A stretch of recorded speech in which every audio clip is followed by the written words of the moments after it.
If the Senate confirms Senator John Kerry as the next Secretary of State, voters here in Massachusetts will head to the polls sometime next year for a special election. And as 22 News reporter Eugene Cho explains, on that ballot may be a familiar name that many people recognize.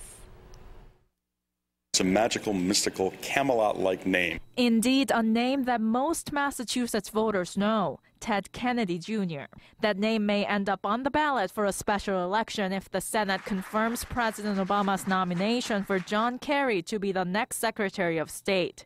But that family name alone may not get Ted Jr. to the Senate. Someone who doesn't have a congressional record, people will take a significantly serious look at Kennedy and what he's talking about and what he's offering, because there's no track record of public service in that regard, elected public service. So I think that that's a litmus test that he's got to pass right away.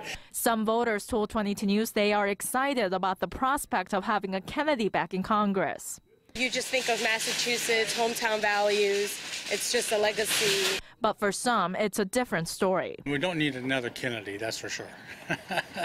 we had enough of them. Ted Kennedy Jr. lives in Brantford, Connecticut, and owns a home on Cape Cod that used to belong to John F. Kennedy. Here in Massachusetts, some voters aren't too enthusiastic about Ted Jr. living in the neighboring state. If someone's going to represent me as a citizen of Massachusetts, then he should be a resident and live here. Many people also said they wouldn't mind seeing Scott Brown run again. Brown won the last special election after Ted Kennedy Sr. died in 2009.